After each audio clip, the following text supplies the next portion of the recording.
An enemy at the gates causes immigration policy shakeups. Black Friday has never looked so white. Welcome to Talk Show. Our first story is shooting at the White House gates. Unfortunately, we've lost a National Guard member. One, Sarah Beckstrom, age 20, was unfortunately killed, while the other person involved is critically wounded. I don't have a name there. The suspected shooter, identified as an Afghan national, keep that in mind, was taken into custody. And then, of course, the shooting prompted the Trump administration to order a sweeping review of asylum cases from countries of concern, also pausing asylum decisions for any Afghan national just across the board, and then broadly criticized migration policies, as Trump does, framing them as a top national security threat, which is just plain wrong. And immigration is incredibly important for the success of our country. Now, I suppose I could sort of wrap my head around the Afghan national asylum switcheroo, but a full sweeping review of asylum cases everywhere just seems like a bit of an escalation. It does also track, though, with the current administration's record of going 0 to 100 real quick. So what's going to come out of this? Let's talk about the immigration policy shakeup. We'll talk a little bit about the political fallout. In the wake of the shooting, the administration basically announced that they would permanently pause migration from a broad swathe of countries that it labels third world. Then we're going to go ahead and launch some reviews of existing immigration approvals. Bummer. And in particular, those involving Afghan refugees. Okay. The policy pivot has drawn sharp criticism from refugee rights groups. I don't think anyone is surprised to hear that. The warning is that blanket punishments and stigmatizing entire communities is no good. Also, who decides which countries are third world in this case specifically? Is it the racist Nazis in charge of our country? Oh, good. Also, this is how you keep the stupids hating brown people. Okay, we're talking about the many, many individuals that just blindly believe anything Fox News tells them. So they're going to make a huge spectacle of something like one random crazy does, and then they're going to churn it through the propaganda machine, keep everybody hating them brown folk. Consider, though, how the U.S. has treated Afghanistan in recent decades. Maybe, if we could stop killing people in the Middle East, they'd stop hating us. Crazy? And then with all the crap that's happening in South America, this feels like part of the excuse. Who shot at us? An Afghani? Well, fuck you, Venezuela. Fire the missiles. Here's the thing with U.S. politics. The continued tension inside the administration is also creating just broad polarization. What does that really mean? Listen, these events are inflaming the ideological splits that our country is dealing with right now. Current administration's rhetoric and decisions all around immigration and national security are intensifying pressure on Congress, on civil rights groups, on immigrant communities, and really it's deepening the partisan divides. That stupid word partisan. Fucking us up here. So if you foolishly thought things were about to get any less divisive, here's my best anime laugh.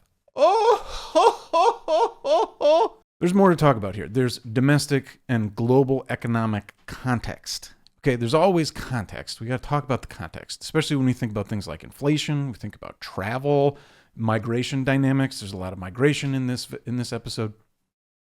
While domestic political unrest sort of dominates our headlines, right? Our news cycle is dominated by internal/domestic political unrest. While all that's happening, economic strains and the global geopolitical shifts are sort of reshaping conversations about migration. They're reshaping defense conversations. They're changing U.S. foreign policy. And this is all influencing how lawmakers and citizens both approach security and diplomacy. So what's the summary? We have so much unrest internally that we're now starting to miss some of the broader context, such as the world moves on without us. Right now, you can't trust the U.S. while we're afflicted with mango madness.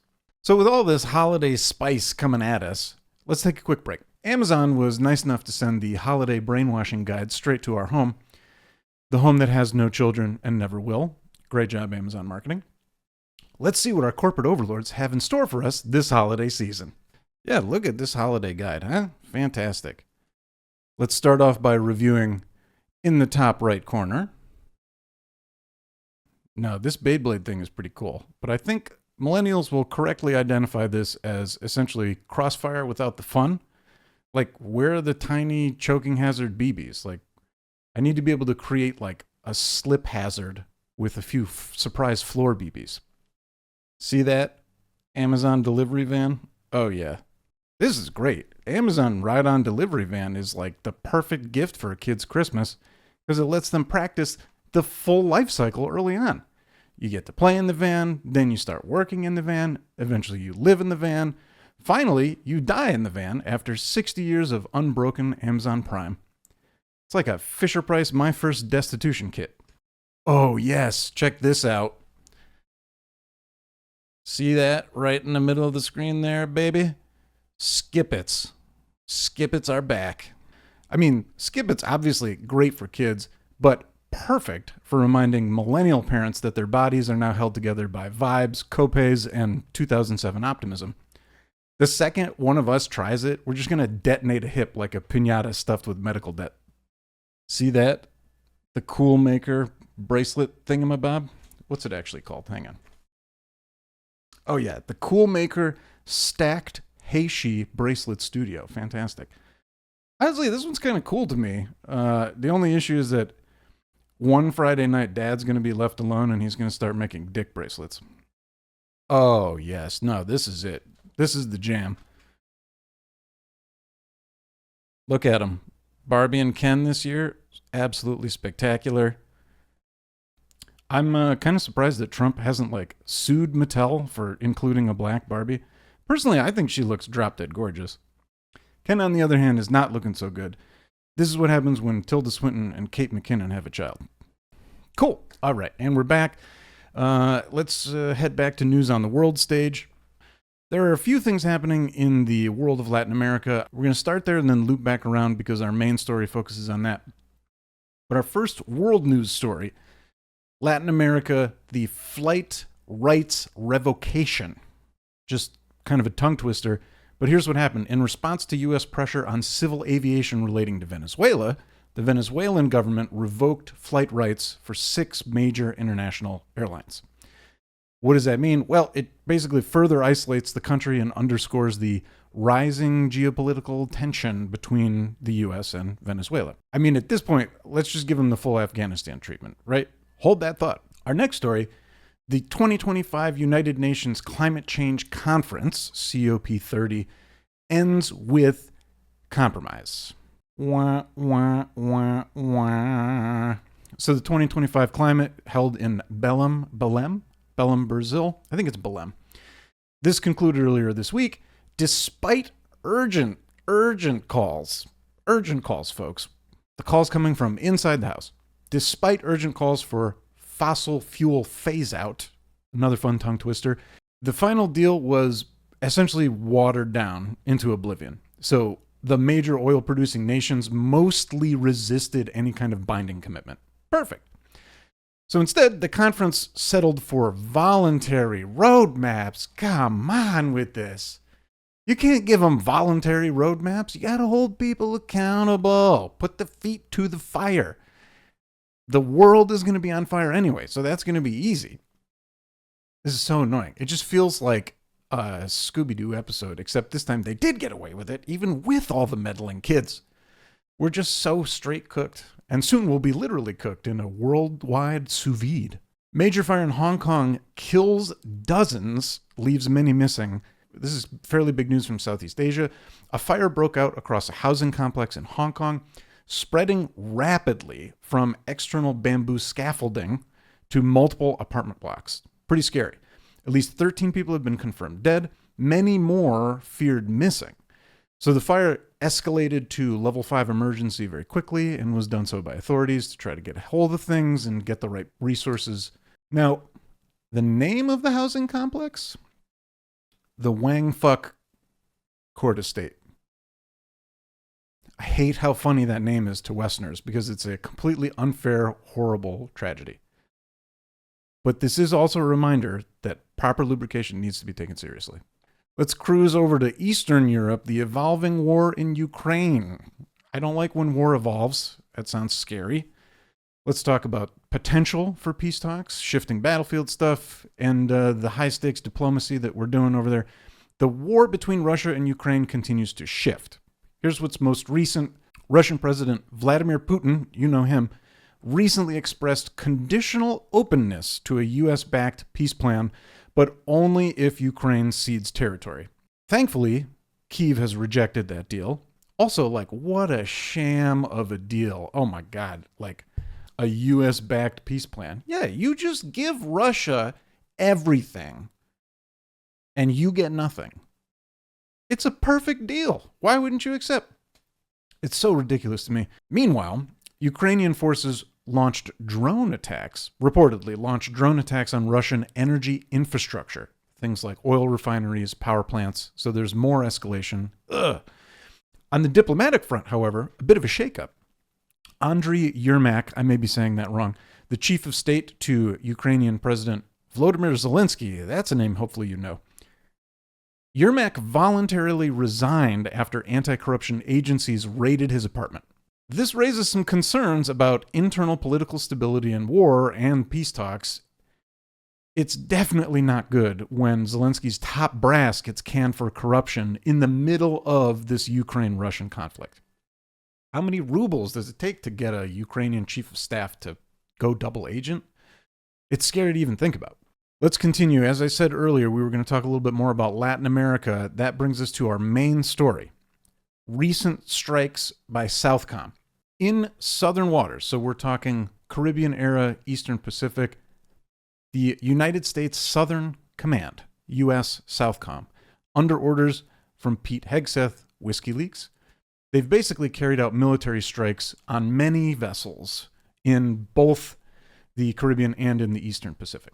The U.S. government claims that these vessels are narcotics trafficking boats and has more or less framed the operation under the counter-drug and counter-narco-terrorism campaign that they've been spewing. According to open sources, as of mid-November, recently, within the past weeks, there have been at least 21 strikes on 22 different vessels. I don't know why they missed. The death toll is substantial, though. Okay, so we're talking 83 people, potentially, maybe more. That's not a few. That's more than 80. Now, among the deaths include Alejandro Carranza, essentially described by his family as a Colombian fisherman on a fishing trip when his vessel was struck. His wives and relatives insist that he has no ties to drug trafficking. Okay? In at least one of these strikes, survivors were actually rescued and taken aboard a Navy ship. So that raises some questions about status, like, are they prisoners of war? Are they just going to be sent to a gulag in a country they don't belong in? Will there be any visibility or transparency? Unlikely. Scary. Why is this controversial? Hopefully some of this is clear to you, but let's spell it all out. First of all, many Latin American governments, NGOs, human rights organizations argue that the U.S. is not providing sufficient evidence when we're talking about these targeted vessels, okay? They're not proving that the vessels were engaged in drug trafficking or even adjacent to narco-terrorism. That is unclear. In the movies, I get it, right? Sometimes, especially we Americans, we love our shoot first, ask questions later type of stuff. And I get it, right? Gun goes pew, penis gets erect, man has happy. It's a simple formula. But in the real world, shoot first, ask questions later means you accidentally killed a bunch of fucking Latin American fishermen. You killed a bunch of innocent civilians, people who were on the sidelines and should not have gotten wrapped up in this. In the case of Mr. Carranza, family says he was just a fisherman. They say that there was no reason to kill. You could have detained, shouldn't have detained, but you could have at least asked a few questions. This definitely suggests that there may have been more than one victim who is a civilian. Legal experts basically question the U.S. government's framing of this as a non-international armed conflict. They're basically arguing that these extrajudicial killings in international waters violate international law, even if they're under the guise of this counter-narcotics malarkey. The lack of transparency. Remember the most transparent administration? The lack of transparency, no public evidence to substantiate that these vessels were trafficking narcotics. Okay? With no evidence, that means no crime. So Can we call these lawful killings? No, for God's sake. There's going to be fallout from this. Regional fallout, diplomatic fallout. The strikes have already sparked tensions. Like, look how tense I am. Oh my gosh, I'm so tense. I need 7 massages. The death of Carranza has drawn condemnation from officials in his home country, of course. The wider military buildup, including deployment of major warships like the USS Gerald Ford, is viewed by some Latin American governments as an attempt to project force, pressure the regimes. I think Nicolas Maduro's government in Venezuela is a prime target of this, right? Nicolas Maduro. Critics fear that this could destabilize regional relations and undermine the sovereignty of Latin American nations. What's that going to do? Increase, potentially heighten anti-US sentiment. Okay? We're making brown people in the Middle East hate us. We're making brown people in America hate us. We're making the lovely tanned individuals from Central and Southern America hate the fuck out of us too. Great. Everyone just hate us. Can you just hate us, please? You hate us. Perfect. Oh gosh, I'm just so sick of this timeline. Let me just bring a little bit of closure, a little bit of perspective, I hope. What we don't know yet, what's not clear so far.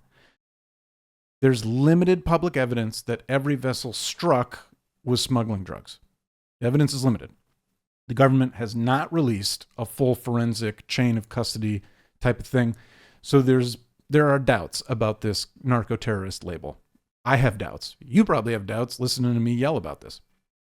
Now, I don't want to give the Hegseth Clown Show any wiggle room, but we don't know what we don't know. And we may not ever know, considering the black box that is the Trump administration. The real problem, and hopefully this is clear, but the real problem is that for many of the victims, their family reports and the local investigations challenge the U.S. narrative of drug smuggler as opposed to local fisherman. Then just think about legal and judicial status of surviving detainees. Are they being treated as criminals? Are they being treated as prisoners of war? Are they being held without charge? Are they already dead? Do we know what the hell's happening? We don't. Terrifying to think about. Keep that in mind, okay? We're coming up on the end of 2025. 2026 is going to be a huge year of midterm elections and all this other stuff. They're getting shot down with the gerrymandering where they want it. We, the people, are being successful in the gerrymandering where we voted on it. California, great job. So there is hope. Stay strong, folks. The momentum is back on our side. The fascists are afraid again, but we have to keep them on the back foot. We have to keep pushing. Continue to call for military and active servicemen to not follow unlawful orders. I salute you guys. Anyone who is standing up to this administration and not following these illegal, unlawful orders, you're a real hero. Anyway, that's our show for this week. Thank you so much for watching. We'll be back in a few days for This Week So Far. See you soon.